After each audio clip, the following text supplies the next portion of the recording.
প্রিয় দর্শক, ভূদর্শন চ্যানেলে তোমাদের সকলকে স্বাগত। আজ আমরা এই ভিডিওতে শৈলোৎক্ষেপ বৃষ্টিপাত নিয়ে আলোচনা করব। তাহলে চলো শুরু করা যাক। শৈলোৎক্ষেপ কথাটি দুটি শব্দ শৈল এবং উৎক্ষেপ নিয়ে গঠিত।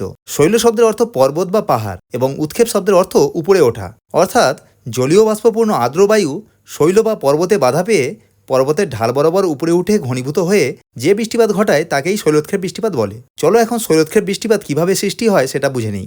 সমুদ্র থেকে আসা জলীয় বাষ্পপূর্ণ আর্দ্র বায়ুর প্রবাহ পথে আড়াআড়িভাবে যদি কোনো পর্বত বা পাহাড় অবস্থান করে, তাহলে ওই জলীয় বাষ্পপূর্ণ আর্দ্র বায়ু ওই পর্বতে বাধা পায় এবং পর্বতের ঢাল বরাবর উপরের দিকে উঠতে শুরু করে।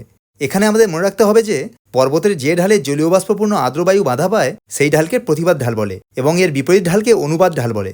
পর্বতের প্রতিবাদ ঢালে জলীয় বাষ্পপূর্ণ আর্দ্র বায়ু বাধা পেয়ে যখন উপরের দিকে উঠতে থাকে, তখন ওই বায়ু অ্যাডিয়াবেটিক প্রক্রিয়ায় শীতল হতে থাকে এবং একটি নির্দিষ্ট উচ্চতায় ওঠার পর ওই বায়ুতে উপস্থিত জলীয় বাষ্প ঘনীভূত হয়ে মেঘ সৃষ্টি করে। ওই মেঘের আয়তন যখন অনেক বেশি হয়ে যায়, তখন তা আর বাতাসে ভেসে থাকতে পারে না, ফলে পর্বতের প্রতিবাদ ঢালে প্রচুর বৃষ্টিপাত ঘটায়। এটিই হলো শৈলোৎক্ষেপ বৃষ্টি। এখানে আমাদের মনে রাখতে হবে যে এই বৃষ্টিপাতের ধরন, স্থায়িত্ব এবং তীব্রতা অনেকাংশেই বায়ুর স্থিতিশীলতা এবং অস্থিতিশীলতার উপর নির্ভর করে। পর্বতের প্রতিবাদ ঢালে যে আর্দ্রবায়ু বাধা পায় তা যদি স্থিতিশীল হয়, তাহলে তা সহজেই উপরের দিকে উঠতে চায় না, বা উঠলেও দ্রুত ঠান্ডা হয়ে থেমে যায়, ফলে তা খুব ধীরে ধীরে মেঘ তৈরি করে। এর ফলে একটানা অনেকক্ষণ হালকা থেকে মাঝারি ধরনের বৃষ্টিপাত হয়। এটি সাধারণত শীতকালে বা শীতল বায়ুর প্রবাহের সময় হয়। কিন্তু পর্বতের প্রতিবাদ ঢালে বাধা পাওয়া আর্দ্রবায়ু যদি অস্থিতিশীল হয়, তাহলে তা খুব দ্রুত উপরে উঠতে পারে, ফলে বিশালাকার কিউমুলোনিম্বাস মেঘ সৃষ্টি করে। এর ফলে মুষলধারে বজ্রবিদ্যুৎ সহ বৃষ্টিপাত হয় এবং অনেক সময় শিলাবৃষ্টিও হয়। গ্রীষ্মকালে সাধারণত এরকম হয়।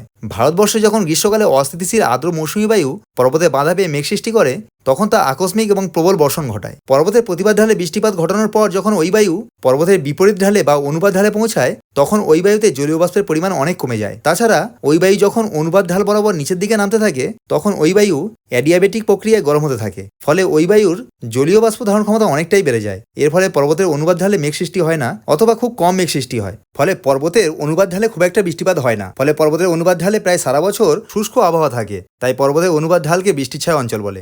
ভারতের পশ্চিমঘাট পর্বতের পশ্চিম ঢালে সমুদ্র থেকে আসা আর্দ্র দক্ষিণ পশ্চিম মৌসুমী বায়ুর আরব সাগরীয় শাখা বাধা পেয়ে প্রচুর শৈলোৎক্ষেপ বৃষ্টিপাত ঘটায়। কিন্তু পূর্ব ঢাল অর্থাৎ দাক্ষিণাত্য মালভূমি অঞ্চলে এই বায়ু তুলনামূলক কম বৃষ্টিপাত ঘটায়। ফলে পশ্চিমঘাট পর্বতের পূর্ব ঢালে বৃষ্টিছায়া অঞ্চল সৃষ্টি হয়েছে।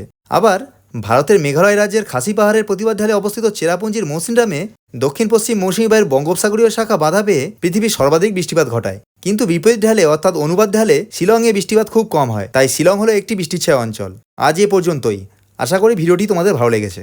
ভিডিওটি ভালো লাগলে একটি লাইক দিয়ে বন্ধুদের মধ্যে শেয়ার করে দাও এবং এরকম আরও ভিডিও দেখতে ভূদর্শন চ্যানেলটিকে সাবস্ক্রাইব করে নাও। ভিডিওটি সম্পূর্ণ দেখার জন্য অসংখ্য ধন্যবাদ।